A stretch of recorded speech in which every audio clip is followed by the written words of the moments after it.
Today is going to be a very domestic vlog. We have returns to do, errands to run, and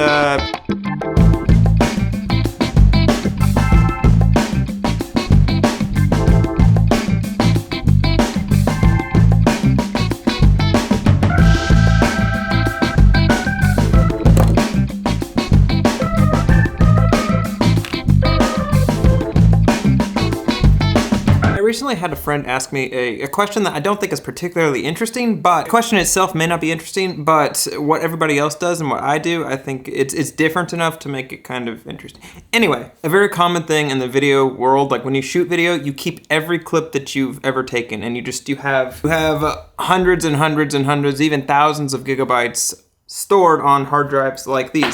And that can get pretty expensive. Like one of these is about $50, $60, $70, and one of these is a couple of $100. After me buying my second one of these, I was talking to Savannah and she just suggested something that how dare you say this, said, why don't you just delete everything except for the final video? Delete the project file, delete the clips, everything. And I'm gonna be honest with you, when she said that, I said absolutely not, and I continued to do this for about 2 more months, and once I filled up my second one of these, then I realized maybe she had a point. I think the defense or the reasoning for keeping all the footage is, well, what if I wanna reference it back years later for future projects? How many times do you actually go search through your bins and find the raw file out of like thousands of clips that you've taken for the specific project? For me, I always just refer back to the final video because that's typically the best clips. So with that thinking, isn't it kind of crazy that you keep all of these unused bad clips and the good clips? Like you can just get rid of the bad clips and keep the good clips.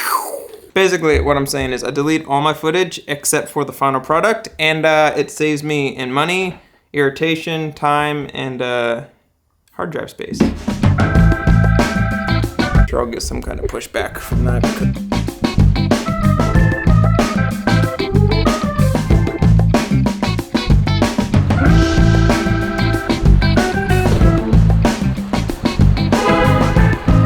The first errand, if I'm being completely honest with you, it's returning underwear at an underwear store. Even me, myself, who brings cameras everywhere and I don't really care what people think, that's crossing the line for me, so I'm gonna leave you in the car and I'll pick back up with you when I finish this return. I hope you understand, it's just so awkward.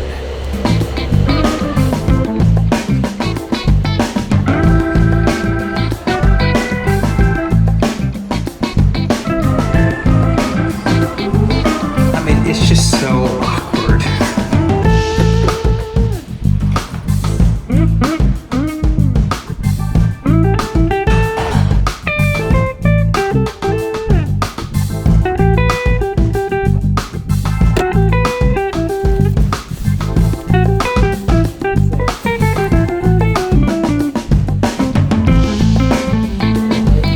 Second errand is going to the infamous Walmart. We bought umbrellas that we didn't need, so we're just returning them. This place has also kicked me out for filming multiple times, so it's only a matter of time.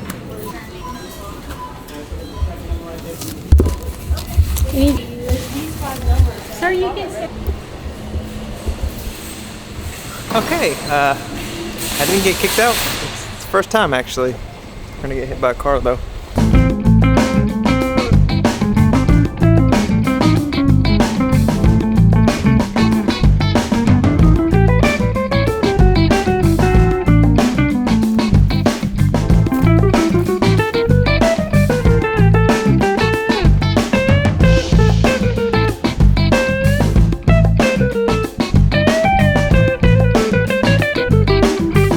Trails back behind our house that I honestly found out about them like 2 months ago, and since then I've been going back here all the time. I haven't explored the entire thing, so there's still this like sense of mystery and wonder, which is appealing to me. There's a lot of garbage, and there's a piece to a car. I think that's a car piece.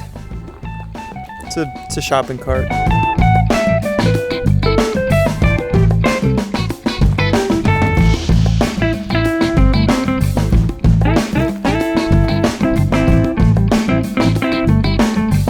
Right now I'm just kind of going this way down this creek and seeing where it takes me.